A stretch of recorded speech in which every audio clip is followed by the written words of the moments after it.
Assalamualaikum warahmatullahi wabarakatuh. Mari kita awali kajian kita dengan baca basmalah. Bismillahirrahmanirrahim. Alhamdulillahirabbil alamin wa bihi nasta'inu ala umuri dunya waddin. Asyhadu an la ilaha illallah wahdahu la syarikalah wa asyhadu anna Muhammadan abduhu wa rasuluh. Allahumma shalli wa sallim wa barik ala Muhammadin wa ala alihi wa ashabihi ajma'in. Alhamdulillah, puji syukur kita haturkan kehadirat Allah SWT yang masih memberikan umur kepada kita sampai hari ini, membangunkan kita dalam kondisi sehat dan memudahkan kita melangkahkan kaki ke masjid ini melaksanakan ibadah sholat subuh berjamaah. Insyaallah kita lanjutkan dengan dzikir dan juga thalabul ilmi. Mudah-mudahan hari ini lebih baik daripada hari-hari sebelumnya, menjadi banyak catatan amal soleh untuk kita dan diampuni semua dosa-dosa kita. Shalawat dan salam kita sampaikan kepada teladan kita Rasulullah Muhammad Sallallahu Alaihi Wasallam, keluarga, sahabat dan seluruh pengikutnya yang istiqomah mengikuti sunnahnya. Mari kita awali dengan dzikir bersama. A'udzubillahi minasyaitonir rajim. Bismillahirrahmanirrahim.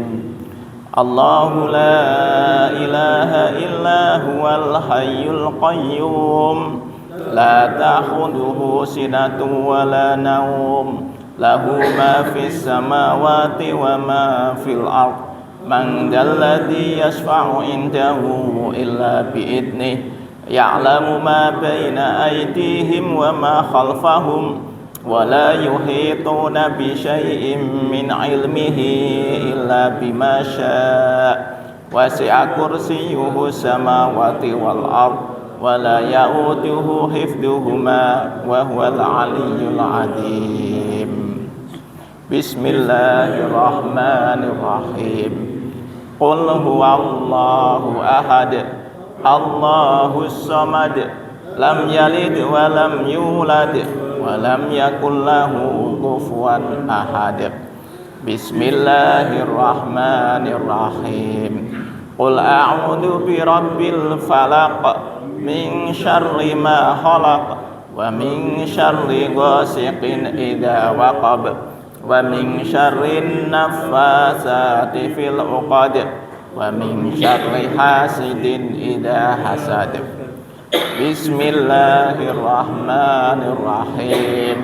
Qul a'udzu birabbin nas, malikin nas, ilahin nas, min syarril waswasil khannas, alladzi yuwaswisu fi sudurin nas, minal jinnati wan nas.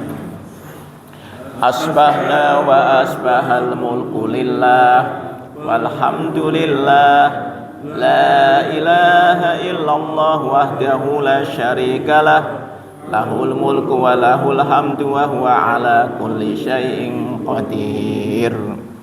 Rabbi as'aluka khaira ma fi hadzal yaumi wa khaira ma ba'dah, wa a'udzu bika min syarri ma fi hadzal yaumi wa syarri ma ba'dah. Rabbi a'udzu bika minal kasali wa su'il kibar. Rabbi a'udzu bika min adabin finnari wa adabin fil qabr. Allahumma bika asbahna wa bika amsayna wa bika nahya wa bika namutu wa ilaikan nusyur. Allahumma anta rabbi la ilaha illa anta, khalaqtani wa ana 'abduka wa ana 'ala 'ahdika wa wa'dika mastata'tu, a'udzu bika min syarri ma sana'tu, abu'u laka bi ni'matika 'alayya wa abu'u bi dhanbi faghfirli fa innahu la yaghfirud dzunuba illa anta. Allahumma afini fi badani, Allahumma afini fi sam'i, Allahumma afini fi basari, la ilaha illa anta.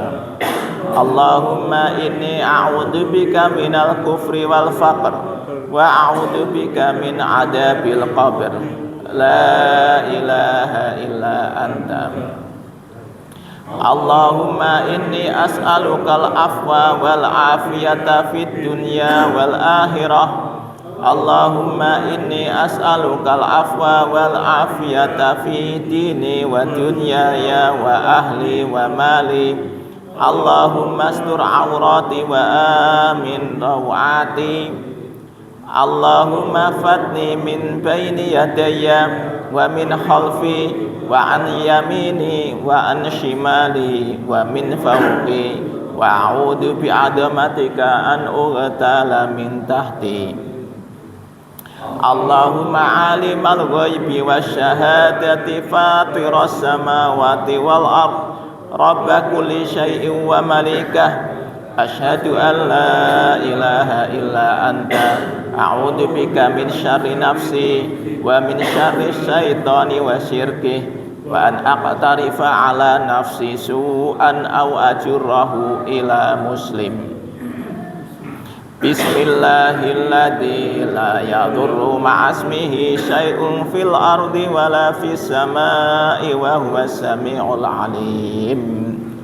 Raditu billahi rabba wa bil islami dina wa bi Muhammadin sallallahu alaihi wasallam nabiyya.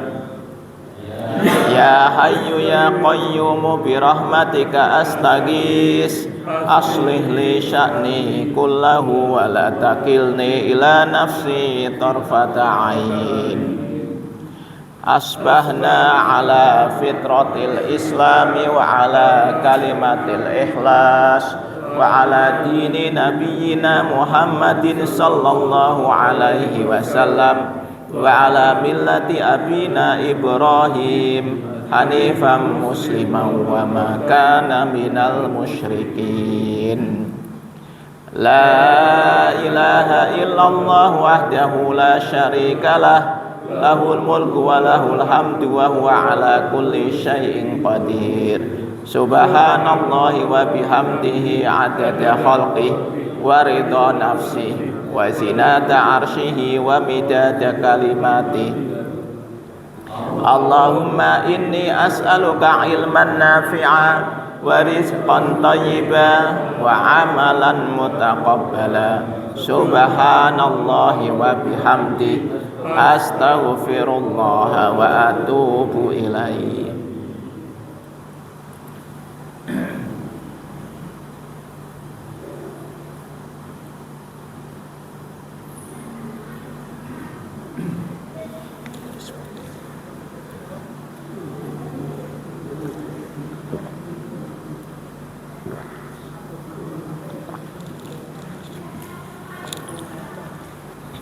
Kita lanjut kajian ahli kam kita sampai pasal 72. Al-hurru mimma anta anhu ayis. Engkau itu merdeka dari segala sesuatu yang engkau berlepas darinya. Wa abdun lima anta lahu tami', dan engkau menjadi seorang budak, seorang hamba dari apa yang engkau tamak terhadapnya, yang engkau sangat menginginkannya.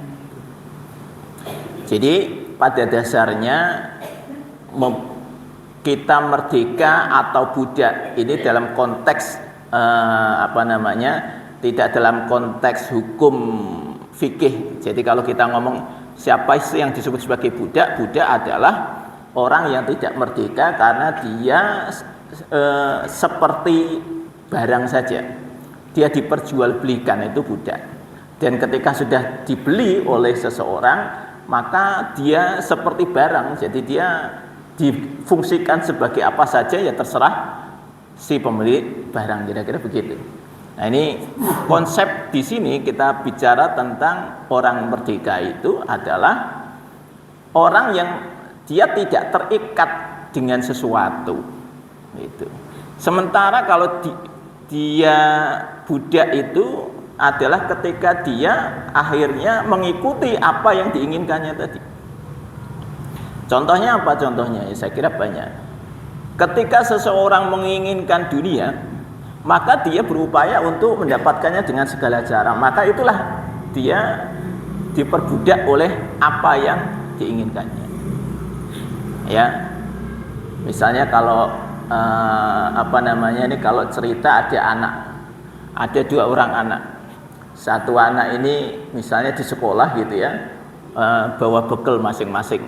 Ketika sampai di sekolah, ketika ada satu anak katakanlah si A melihat bekalnya si B kayaknya lebih enak, dia kemudian ngomong sama si B tadi, "Bu, aku dikasih," gitu ya. Nah, kemudian kata si B, "Kalau kamu mau tak kasih ada syaratnya." "Apa syaratnya?" "Nah, sekarang kamu jadi anjingku ya." Dia bilang, "Enggak apa-apa, yang penting aku dapat." Maka akhirnya dia yang penting jadi dia kemudian mengikuti perintahnya seperti seekor anjing itu, dalam rangka untuk mendapatkan apa yang dimiliki orang lain. Nah, maka kan kalau di dalam istilah ketika ada orang menginginkan sesuatu dengan cara bagaimana menyenangkan orang itu, ya pokoknya bagaimana caranya, maka kemudian ada istilah penjilat gitu ya. Nah, penjilat itu termasuk orang yang tidak merdeka karena dia berupaya untuk bagaimana caranya supaya menyenangkan orang yang dijilat, kan kira-kira seperti itu. Dan itu saya kira banyak. Maka konteks hari ini, apakah kita termasuk orang yang merdeka atau tidak merdeka ya tergantung bagaimana kita posisi hari ini. Kalau hari ini kita ini masih menginginkan dunia dengan segala cara yang kita lakukan, ya berarti kita belum merdeka. Kita masih diperbudak oleh dunia. Tapi sebaliknya kalau kemudian kita menjadi orang yang qanaah itu lawan kata dari tamak tadi. Kalau di sini kan dikatakan wa abdun lima anta lahu tami'. Kamu itu akan menjadi seorang budak jika kamu tamak kepada apa yang kamu inginkan. Gitu ya. Jika kamu menjadi seorang yang tamak terhadap apa yang kau inginkan, ya kamu akan menjadi budak. Nah, lawan kata dari tamak itu adalah qanaah. Apa itu qanaah? Apa qanaah? Qanaah itu artinya nerimo. Itu nek wong Jawa carane nerimo. Menerima apapun yang Allah berikan kepada kita. Itu qanaah. Ya kalau kemudian kita tidak ada qanaahnya, syukurnya nggak ada. Orang itu bersyukur manakala dia bisa qanaah, tapi kalau nggak ada qanaahnya nggak bersyukur terus. Gitu. Nah, kalau kita bisa qanaah, Pak, hidup itu tenang. Kenapa hidup tidak tenang? Karena kita selalu mendongak ke atas itu. Sehingga tidak selesai keinginan dunia kita. Karena kita selalu melihat ada orang lain lebih enak, orang lain lebih enak, orang lain lebih enak. Merasa diri kita ini menjadi orang yang paling sengsara di dunia. Jadi kita ini kadang-kadang kebalik. Untuk urusan dunia kita itu merasa kurang terus, tapi untuk urusan akhirat merasa cukup. Kayaknya begitu tuh. Jadi kalau kita ini melihat urusan dunia, lihat orang lain itu lebih baik, wah kita merasa iri. Tapi giliran urusan akhirat, melihat orang lain amalnya lebih baik, kayaknya tenang-tenang aja gitu kita ya. Nggak ada keinginan untuk kita pengen mengikuti orang tersebut, nggak ada. Nah, ini kebalik-balik. Harusnya ketika kita untuk urusan akhirat ada orang kita lihat orang lain kok bisa ya orang itu ya. Ibadahnya seperti itu, kelakuannya seperti itu gitu kan. Iri harusnya, tapi kita enggak. Kita irinya kalau apa? Irinya kalau urusan dunia. Enak sekali dia itu ya. Enak sekali karena dia anaknya jadi anak presiden, jadi punya fasilitas gitu kan. Ya kita iri. Lah wong kita ini memang bukan anak presiden kok mikir sampai jelimet gitu ya. Enggak nyampe gitu. Nah itu tadi, maka kita perlu qanaah. Kita perlu mengajarkan diri kita dan keluarga kita untuk qanaah. Karena ketika sudah ada sifat qanaahnya, kita ini akan menghadapi segala sesuatu urusan dunia ya biasa-biasa saja.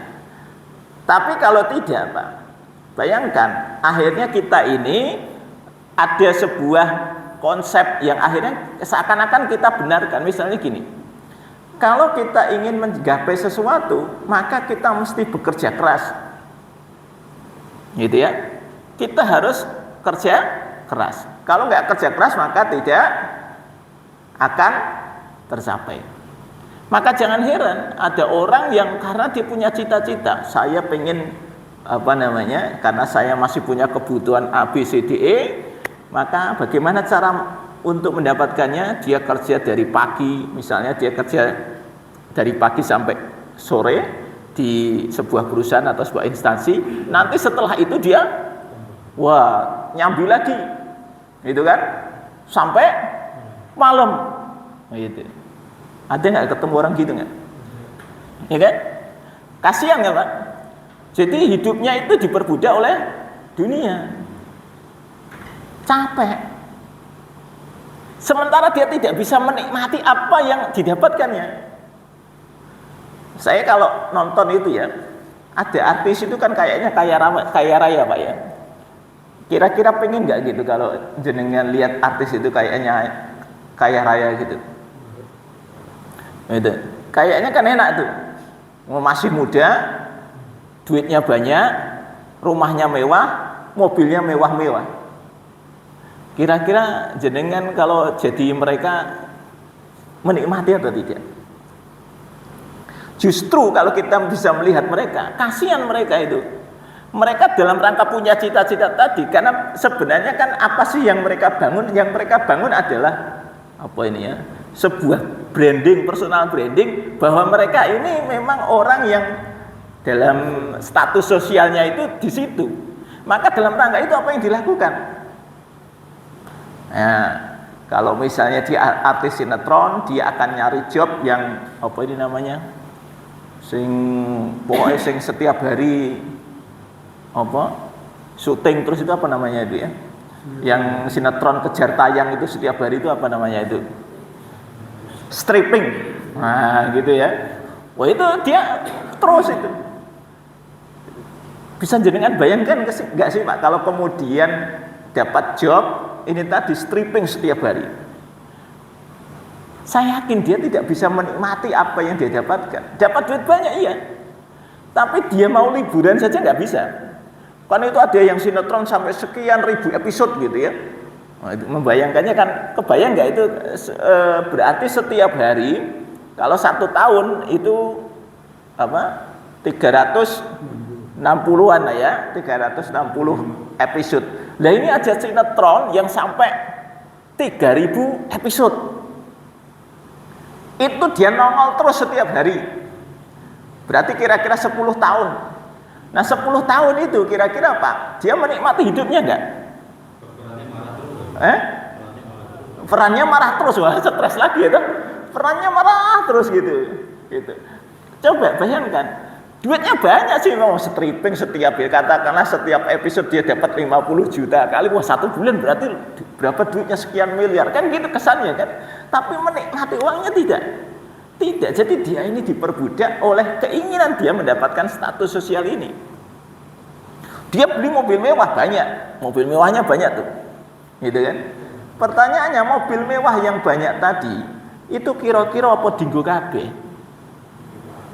Ya kan? Benar nggak? Saya kadang-kadang mikir itu orang-orang itu kenapa beli mobil mewah banyak-banyak gitu ya? Yang dipakai berapa? Ya 1 dong, masa nggak mungkin terus kemudian sekali jalan itu gitu.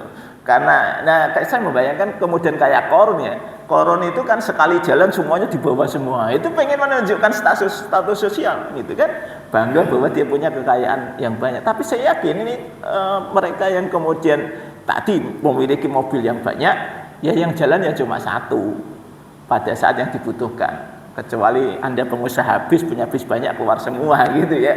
Itu karena memang untuk nyari duit lagi. Tapi ini loh, saya kadang-kadang melihat orang-orang yang kemudian dikejar dunia, capek dia untuk urusan itu. Dan itu yang disebut sebagai diperbudak. Nah, kemudian ada pertanyaan, lah mosok kita pengen punya sesuatu nggak boleh, punya cita-cita nggak boleh? Boleh Pak, bukan nggak boleh, boleh, gitu ya. Anda mau usaha apa saja itu boleh selama halal. Cuma masalahnya ini coba Anda pikirkan, waktu kita 24 jam itu antara waktu untuk urusan dunia dengan waktu untuk urusan akhirat itu lebih banyak mana? Gitu. Lah kalau kita ini masih fokus untuk urusan dunia karena kita merasa bahwa ya yang penting ini urusan dunia kita selesaikan dulu, urusan akhirat nanti. Nah, itu keliru. Karena pada dasarnya ketika kita urusan akhirat ngejarnya, urusan dunia itu akan dipermudah. Ini kan masalahnya mungkin karena kita belum sampai levelnya ke arah sana, ya memang akan sulit. Banyak orang yang tadi, kan ini sama-sama capeknya Pak. Kalau disebut bahwa kalau kita pengen mendapatkan sesuatu harus kerja keras, pertanyaan saya adalah apakah setiap kerja keras itu pasti akan mencapai apa yang kita inginkan? Belum tentu. Maka tadi kan ada orang katakanlah dia punya utang, bingung cara membayarnya, terus dia cari kerja. Pokoknya yang penting itu saya targetnya bayar utang. Betul kan, niatnya baik. Dia bayar utang terus kemudian dia kerja dari pagi sampai malam, pagi sampai malam. Nah, itu menurut saya ya tadi akhirnya jadi perbudak. Harusnya terus bagaimana? Ya sesuaikan.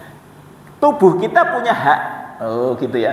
Tubuh kita ini punya hak untuk istirahat. Ya kan gitu ya. Masa jenengan itu terus urusan dunia ini. Jadi saya bilang tadi orang artis-artis yang stripping dari pagi sampai malam terus gitu. Kan gak mikirin urusan tubuhnya. Ya tubuhnya butuh istirahat, pikiran juga butuh istirahat. Qanaah saja sudah. Lah terus gimana Pak nanti saya untuk bayar utangnya? Insya Allah akan datangkan caranya. Oh, ya itu namanya rezeki itu yang punya Allah. Nah ini kan memang konsep rezeki itu yang harus dipahami kalau kita ini kaitan dengan rezeki ya. Bahwa rezeki itu milik Allah. Maka datangi Allah dengan caranya Allah. Jangan datangi rezeki dengan cara kita. Karena yang punya rezeki adalah Allah. Nah kita sering tidak paham di konsep ini, menganggap bahwa rezeki itu didatangi dengan cara kita. Ya tadi pakai jargon-jargon kerja keras. Kalau kamu pengen mencapai sesuatu harus kerja keras. Betul, kerja keras, tapi sesuaikan dengan kemampuan. Ya kerja sesuai dengan kemampuan saja. Ya sudah. Jadi qanaah itu bukan berarti pasrah juga. Kalau kemudian qanaah sudahlah santai-santai aja gitu ya. Nanti rezeki datang. Ya enggak seperti itu. Lakukan kalau memang tadi urusan dunia lakukan. Wong memang Allah memerintahkan fantashiru fil ardi wabtagu min fadlillah. Bertebaranlah kalian di muka bumi, carilah karunia Allah. Tapi ingat wadkurullaha katsiran. Dan ingatlah Allah sebanyak-banyaknya la'allakum tuflihun, maka engkau akan menjadi orang yang sukses. Loh gitu rumusnya. Jadi rumusnya mencari dunia itu silakan bertebaran di muka bumi dengan cara kita sesuai kemampuan masing-masing. Yang pedagang silakan dagang, yang kerja di instansi silakan kerja, kan gitu ya. Tetapi ingat wadkurullaha katsiran. Selalu ingat kepada Allah. Jangan kemudian kita melupakan Allah. Apalagi ketika mencari dunia tadi sampai Allahnya lupa. Allahnya lupa. Nah ini zaman pemilu kayak gini ini betapa banyak orang yang tadi mengejar pengen mendapatkan apa iki mau jabatan baik sebagai caleg gitu ya. Nah itu terus apa yang dilakukannya? Oh banyak hal Pak. Kampanye mendapat. Ya silakan yang kampanye ya wajar-wajar aja. Mengenalkan dirinya kepada masyarakat ya hal yang wajar. Yang menjadi tidak wajar itu sekarang kan kemudian muncul money politik itu kan. Kenapa money politik itu muncul? Ya karena tadi ngejar tadi. Ya. Nah, nanti muncul serangan fajar lah gitu ya. Atau serangan fajar, serangan sore gitu ya. Kira-kira begitu. Nah, itu saya kadang-kadang mikir lah kok mau-maunya gitu ya. ngeluarin duit, jumlahnya nggak sedikit, Pak. Jumlahnya nggak sedikit. Dan kemungkinan terpilihnya belum tentu, gitu ya. Kemungkinan terpilihnya belum tentu. Modalnya itu miliaran, hanya sekedar pengen jadi anggota dewan tadi. Saya kadang-kadang bingung ya. Memang terus kalau sudah jadi anggota dewan itu dia memiliki status sosial yang tinggi gitu ya. Saya nggak tahu juga ya. Perasaan saya ya biasa-biasa saja. Anggota dewan status sosialnya gitu-gitu aja, maaf ya. Kalau kita ketemu misalnya di tempat kita ada anggota dewan, kemudian kita kayaknya statusnya sama aja dengan kita gitu. Nah ini kan cuma tadi dia membayangkan dengan dia menjadi anggota dewan itu merasa terhormat, maka dia beli suara untuk mendapatkan itu dengan segala cara. Nah itulah tadi yang dikatakan diperbudak itu tadi. Duitnya habis untuk nyalek nggak jadi, stres masuk RSJ, kira-kira begitu kan. Rumusnya itu kan setiap 5 tahunan RSJ itu kan punya pasien baru, para kontestan pemilu gitu. Dan itu kan sudah rumus, tapi ya diulang-ulang terus gitu. Nah, ini yang harus kita lihat. Kalau kita menjadi orang yang merdeka, misalnya nyalek boleh nggak? Ya boleh saja, masa nggak boleh? Pengen nyalek kok nggak boleh? Sesuai kemampuan, nggak usah kemudian manipulatif. Wah kalau nggak ngasih duit nggak ada yang milih, Pak. Nah itu tergantung. Masalahnya kita ini punya dikenal orang atau tidak. Lah kalau nggak dikenal orang, Anda nyalek ya mau nggak mau ya kan gimana caranya harus bisa mengenalkan diri ke orang lain, itu masalahnya. Nah ini jadi tolong kita kemudian evaluasi diri kita. Apakah kita termasuk orang merdeka atau tidak? Ya itu tadi mungkin panjenengan punya case sendiri-sendiri ya, kasusnya bisa beda-beda.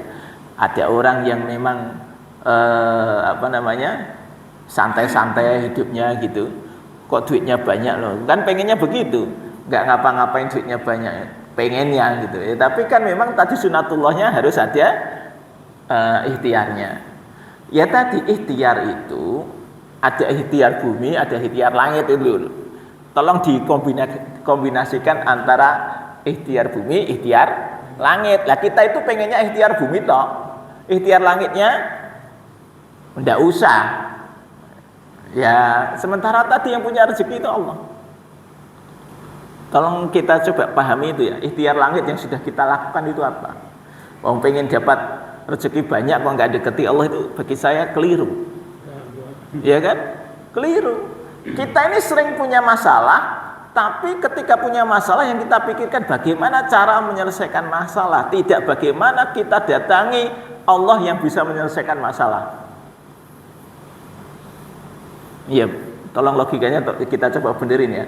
Kalau kita punya masalah, selama ini kita itu mikir bagaimana cara menyelesaikan masalah. Tidak berpikir bagaimana cara mendekati Allah supaya Allah menyelesaikan masalah kita.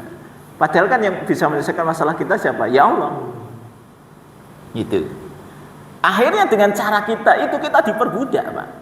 Kita diperbudak. Bayangkan hidup kita ini, Pak, kayaknya dari sejak kita kecil sampai sekarang tuh isinya selalu penuh tekanan hidup gitu. Tekanan hidup. Betul gak? Dari sekolah itu, apalagi anak-anak sekarang sekolahnya itu kadang-kadang saya kasihan ya toh. Masih mending zaman kita dulu ya. Sekolah itu paling dari pagi sampai siang, habis sekolah masih bisa main, itu zaman dulu kita sekolah. Zaman sekarang kan kalau sekolah kan pagi sampai sore, itu kan, wah, itu, iya, nggak ada ceritanya anak-anak main layangan, main sepak bola, wah nggak ada, Pak. Jadi saya membayangkan ya kita bersyukur generasi kita ini generasi yang ya alhamdulillah ya masih bisa main-main gitu ya, masih jadi generasi yang masih bisa mikir macam-macam gitu ya, masih bisa bahagia gitu, menikmati waktu. Tapi generasi sekarang ini habis waktunya. Pagi sampai sore untuk tadi sekolah. Bahkan yang nanti yang kelas 6, yang kelas 3 SMP, yang kelas 3 SMP, 3 SMA, habis itu ngelas. Waduh, saya kadang-kadang kasihan. Itu ya. Jadi saya kalau lihat anak-anak itu kok kok nggak bisa apa ya santai. Jadi kayaknya kan diperbudak oleh apa nilai sebenarnya gitu, betul nggak? Ini orang tua ini kan menginginkan supaya nilai anak ini baik, maka kemudian habis itu disuruh les, gitu. Nah ini saya kadang-kadang ya nggak tahu lah, itu monggo punya ini sendiri-sendiri, kecuali memang anaknya yang mau, beda lagi ya. Tapi ini kan rata-rata bapaknya ibunya yang mau gitu ya, sehingga kemudian dilesin gitu supaya anaknya memiliki nilai yang bagus. Kalau nilainya bagus itu bangga itu. Padahal ya nilai yang bagus tidak menentukan nanti masa depan yang baik gitu ya, kira-kira begitu. Ini kan jenengan sudah mengalami ya, ternyata teman-teman kita yang dulu nilainya biasa-biasa saja justru banyak lebih suksesnya daripada yang apa nilainya yang pinter-pinter gitu ya. Yang pinter-pinter itu ya segitu-segitu aja gitu, sementara yang nilainya biasa-biasa saja itu malah lebih baik gitu. Ya Allah, makanya itu tadi kan kita sudah punya pengalaman, tapi pengalaman itu tidak kita terapkan kepada anak kita. Wah, kita itu masih ngejar supaya anak kita itu punya nilai yang bagus. Ya ini salah satu koreksi ketika kita ini tadi mendidik anak kita itu sudah salah, karena anak kita sudah cekoi dengan urusan dunia. Sudah urusan dunia toh. Tadi urusan sekolah, urusan dunia saja. Gak ada ceritanya urusan akhiratnya itu. Urusannya dunia. Saya yakin ya, Bapak Ibu yang les itu yang urusan lesnya paling lesnya matematika, bahasa Inggris, fisika gitu ya. Nggak ada ceritanya dilesi. Misalnya nih, kalau dia sekolahnya di sekolah madrasah sanawiyah, madrasah aliyah, saya belum nemu ceritanya ada guru les fikih, guru les akhlak, nggak ada. Nggak ada Pak. Ada nih guru les matematika, guru les fisika, gitu ya, gitu. Jadi kalau mereka sekolah di madrasah sekalipun, mereka itu nilai fikihnya, bahasa Arabnya gitu ya, rendah ora apa-apa. Nanti iku nek kuliah ndak akan ikut gitu, katanya begitu. Jadi ini kok bolak-balik gitu. Nah, harusnya kan anak-anak kita ini sudah memiliki dasar tentang ilmu agama. Ya kan? Nah ini tadi Pak, ini kita sudah lihat, kita nih tadi kalau kita lihat anak-anak zaman sekarang, dia sejak kecil sudah penuh tekanan. Masuk kuliah itu ya, ya ini jangankan masuk kuliah, ini setiap kali nanti masuk tahun ajaran baru, orang tua mumet gitu ya, mumet nyarikan sekolah gitu, kira-kira kalau zaman sekarang kan gitu, setiap tahun ajaran baru itu mumet nyarikan sekolah, itu. Jadi penuh tekanan toh hidupnya gitu. Maka kan kalau saya menyarankan sudahlah, kalau anak kita ini melihat potensi anak seperti apa, tidak perlu anak ini kemudian dibebani. Kasihan itu anak-anak kalau sudah terbebani, dia sudah stres duluan. Sehingga dia melihatnya itu sekolah itu sudah tidak nyaman. Kalau sekolah tidak nyaman ya tetap saja nggak masuk Pak. Kalau sekolah tidak nyaman itu tidak masuk. Apalagi anak-anak sekarang itu sudah bawanya HP terus itu ya. Nah ini kontaminasinya semakin banyak. Mainnya main game gitu ya. Ini kalau zaman dulu kita mainnya kan ya fisik di lapangan gitu ya. Lah ini anak-anak itu main game, kalau nggak game online gitu ya. Nah, itu pakai PS dan sebagainya. Ya itulah. Dunianya sudah berubah, tapi mari coba kita arahkan anak-anak kita ini supaya tidak diperbudak tadi. Main game itu juga diperbudak, main game itu tadi ya. Main game itu ada aja. Terus yang generasi-generasi di bawah kita lagi, ini kalau sudah sosmedan, nah itu juga diperbudak oleh sosmed. Kita ini kadang-kadang diperbudak HP ya. Bangun tidur, nah itu, HP bangun tidur Pak, itu. Bangun tidur itu yang penting buka HP itu, apa aja HP nih itu. Sehingga coba jenengan kalau HP-nya ini setiap minggu itu kan pasti ada laporan, kalau HP-nya bagus ya ada laporan berapa aplikasi yang banyak dikunjungi berapa jam, itu kan ada itu ya. Dan itu kalau kemudian Anda bisa mengevaluasi, berarti Anda pegang HP rata-rata sehari berapa jam, itu ketemu itu Pak. Dan saya yakin jenengan itu kira-kira nih di kita ini pegang HP dalam satu hari pasti lebih dari 2 jam. Ya kan gitu ya. Jadi kita ini diperbudak oleh HP. Ya itu tadi, ketika kita tidak bisa berlepas dari HP, nah itu diperbudak itu. Nah, bukan orang yang merdeka. Sedikit-sedikit HP, sedikit-sedikit HP. Kalau kemudian kita pergi HP ketinggalan, wah kayaknya kok ada sesuatu yang hilang gitu ya. Nah, jadi hidup kita ini kalau nggak ada HP, jadi HP sekarang itu jadi jimat gitu kan.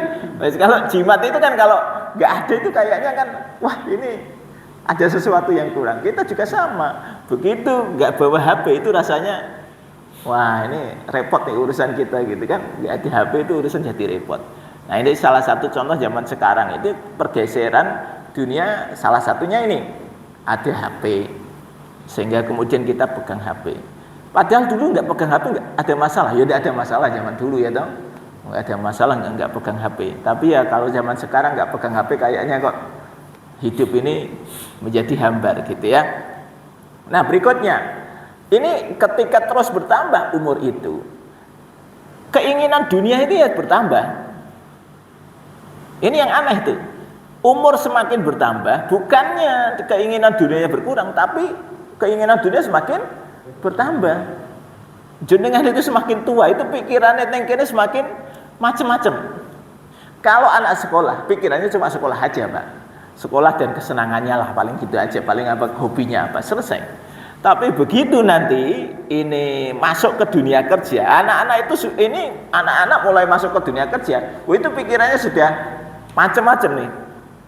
Nanti ini habis kuliah kemudian masuk dunia kerja, yang dipikirkan ini sudah A, B, C. Karena ketika dia melihat temannya pencapaiannya seperti apa, wah itu sudah pikir, wah ini saya harus bisa seperti itu. Lihat ke sana, lihat ke sini, wah itu pikirannya jadi macam-macam. Begitu sudah nikah, lah jika tambah banyak pikirannya. Karena ketika sudah nikah pikirannya bagaimana nanti kalau sudah punya anak. Begitu punya anak tambah lagi gitu kan. Nah ini nanti kalau saya anak nggak saya persiapkan, nanti anak saya masa depannya seperti apa. Terus gitu. Sampai anak-anak kita ini nanti sudah menikah, itu ya masih mikir lagi. Padahal harusnya kan sudah santai Pak. Anak sudah menikah, wah ini kan sudah harusnya bukan tanggung jawab kita. Tapi yang namanya orang tua Pak ya toh, tetap mikirin anaknya, cucu lagi kan gitu ya. Punya cucu pikirin cucu lagi ya tuh. Nggak selesai hidup ini Pak. Terus saja. Nah itu kalau kita diperbudak dunia seperti itu. Maka ini ya mengingatkanlah, kalau Anda punya, ini kalau untuk urusan rezeki ya, kalau Anda memang punya bisnis, ya bisnis saja ya, tidak usah ngoyong gitu ya. Kalau mau bisnis saja, nggak usah ngoyong, santai gitu. Rezeki insya Allah datang gitu. Ada sendirilah caranya Allah itu mendatangkan rezeki itu, ada saja. Ya yang penting kan sudah ikhtiar, gitu ya. Misalnya saya itu kalau di sini di masjid ini bagi saya suka mengamati para pedagang yang sholat di sini, tukang ojek yang sholat di sini, dan di situ itu kemudian saya merasa banyak pelajaran yang bisa kita ambil kalau kita bisa mengambil pelajarannya, dan kemudian kita bisa menjadi orang yang bersyukur. Itu insya Allah gitu. Misalnya contoh, ini kan yang rutin kesini nih. Kalau siang hari itu tukang gojek, terus ini kalau duhur nih, ini saya itu saking apalnya sama orang-orang yang ke masjid sini ya. Ini kalau di sini kalau duhur itu selain tukang gojek ada tukang roti sama tukang mie kopiok, gitu Pak. Itu ini kalau duhur nih, gitu kan.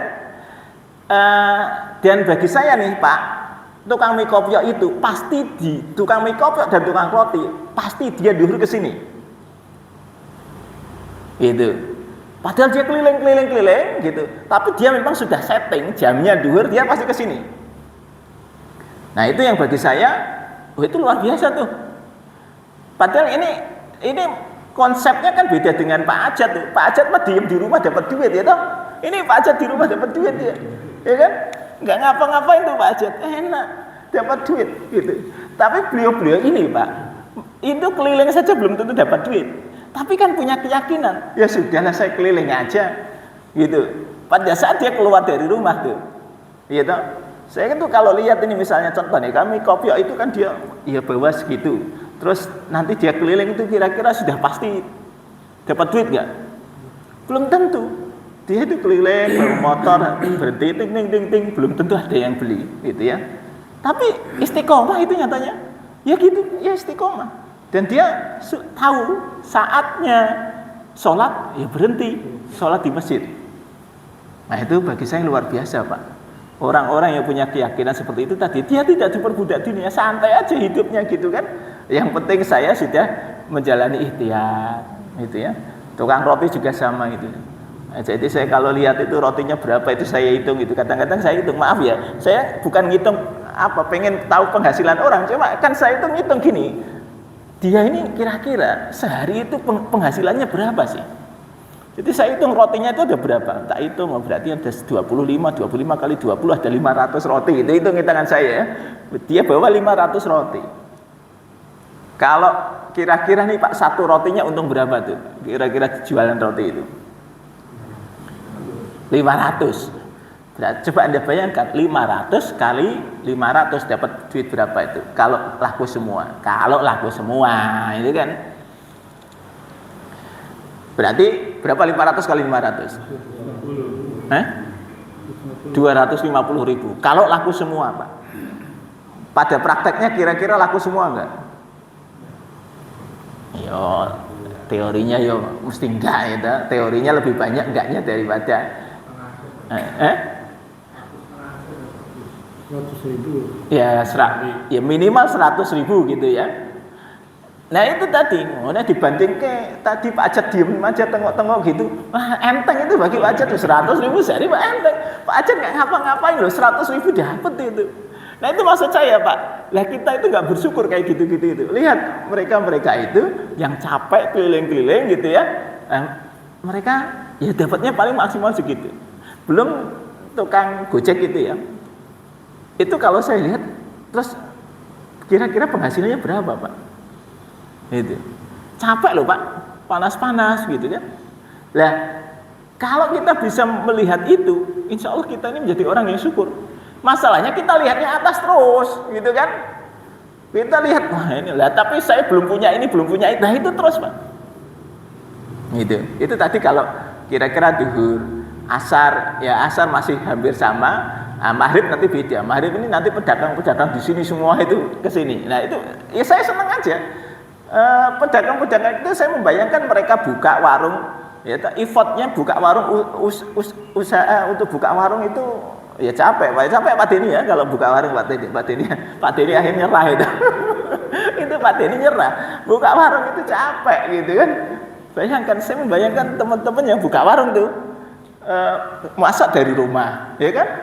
Kalau Pak Deni masih mending lah, nggak usah harus buka dasar ini ya. Yang di depan itu kan mereka kan harus kalau Pak Ari ini kan ceritanya kalau setiap pagi itu kan cuma seperti buka pintu aja gitu kan, habis itu ditinggal gitu. Nah itu contoh. Nah capek Pak kalau buka warung, tapi ya mereka ya tadi dilakoni aja setiap hari gitu kan. Itu kalau waktunya sholat gitu. Nah itu yang kadang kita tidak bisa memahami itu sebagai ayat-ayat Allah tuh. Kita lihat orang-orang yang seperti itu yang kemudian masih istiqomah. Sementara kita itu keinginan dirinya terus tinggi, sehingga akhirnya lepas nih urusan sholat berjamaah dan sebagainya. Nah, maghrib itu saya lihat juga misalnya tukang putu. Lihat ya, tukang putu ya. Pasti dia maghrib di sini kan, tukang putu itu. Nah coba. Nah itu saya kadang mikir, tukang putu itu sampai sekarang ada yang beli itu putu ya gitu ya. Itu saya kadang-kadang nggak mikir kok dia punya ide jualan putu, gitu. Muter Pak, muter. Nah, terus kira-kira duitnya berapa tuh setiap hari dia muter itu? Iya. Kebayang nggak sih Pak? Kira-kira sehari dapat duit berapa tuh? Jenengan kalau beli putu nggak? Beli putu itu berapa sekarang itu? 10.000. Hah? 10.000 isi? 10. Nah iya. 10.000 isi 10. Nah, kira-kira dia itu misalnya Pak, membayangkan nggak 10.000? Kira-kira dia muter sehari dapat berapa bungkus itu? Ngomong omset ya. 100.000. Kira-kira 10 orang. Kalau 10 orang 100.000 itu baru ngomong omset. Berarti keuntungan dia berapa? Iya kan? Itu ya itu tadi yang bagi saya luar biasa. Orang-orang yang istiqomah di situ. Santai. Itu qanaah namanya, Pak. Ikhtiar semampunya saja. Dan dia yakin nanti dapat rezeki. Itu. Jadi kalau saya lihat si tukang putu ini bagi saya luar biasa. Dia keliling aja. Coba keliling terus ada orang yang beli. Karena apa? Orang beli itu ya dengar suaranya aja gitu kan. Suara pututut gitu. Wah, itu tukang putu. Gitu kan? Beli. Lah itu kan Allah yang mendatangkan pembeli, Pak. Sementara kita ini kadang nggak bersyukur bahwa kita ini dapat duit lebih gampang. Duduk di rumah dapat duit. Gitu kan? Duduk di rumah dapat duit. Dan itu yang saya kemudian bersyukur itu Pak. Saya sama nih kalau saya kan penghasilan juga dari jualan. Itu. Lah jualan saya di mana? Ya di rumah. Itu. Memang banyak orang yang bertanya kepada saya, kok iso ngono ku ceritane piye, Pak? Lah nek ngomong ceritane piye, wallahu alam saya bilang itu Allah saja yang ngasih rezeki kok. Yang ngasih rezeki itu Allah. Saya itu hampir enggak pernah apa ya? Saya ngasih penawaran ya ndak itu. Orang yang beli kan bukan orang sini kalau di saya kan. Bukan orang yang orang yang lewat beliin enggak. Ya alhamdulillah. Ya ada saja yang beli setiap hari, ya, bukan setiap hari lah. Saya tidak setiap hari ada yang beli Pak, gitu ya. Nah, tapi kan ya kalau orang beli itu bagi saya alhamdulillah dapat duit, gitu aja kan. Ya. Ada customer saya yang saya lebih banyak itu justru customernya di luar kota. Dan itu saya maaf hampir kayak tanpa effort saja ya. Itu saya syukuri Pak. Datang sendiri. Jadi customer datang sendiri.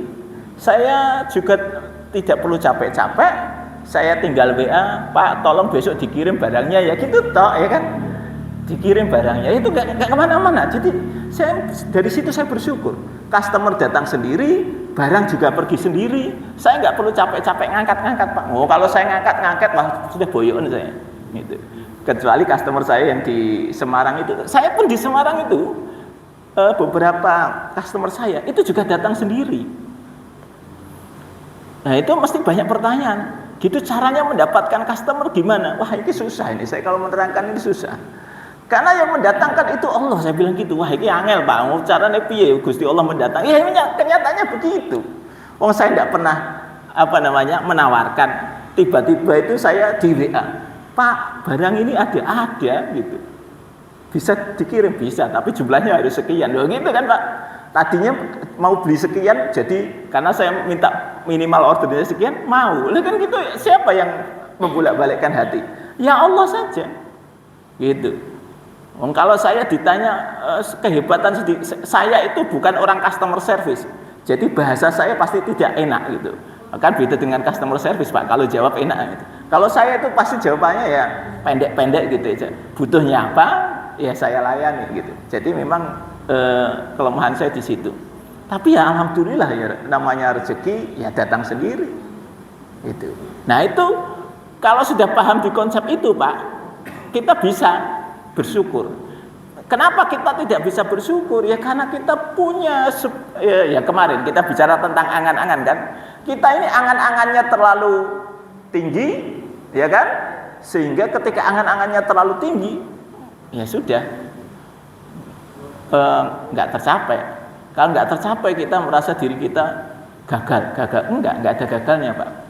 Kalau kita ini sudah paham konsep itu, bersyukur aja. Allah itu punya cara kalau hanya untuk urusan rezeki, gitu ya.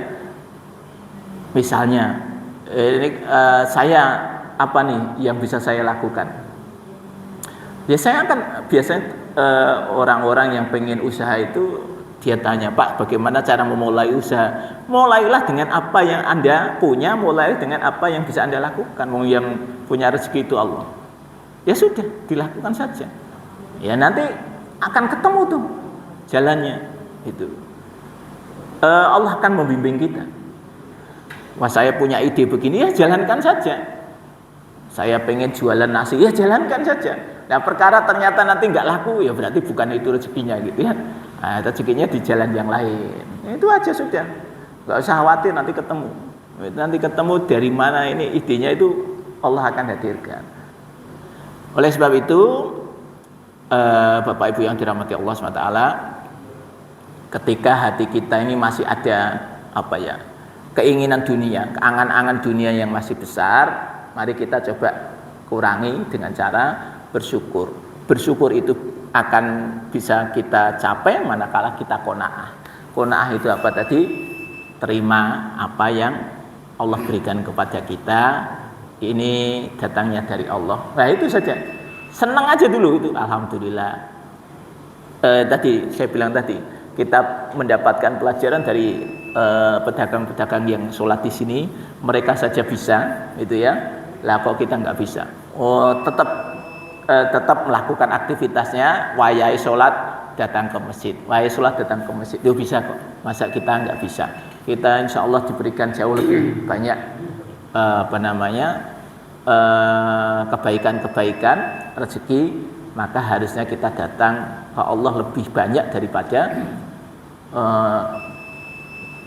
daripada biasanya.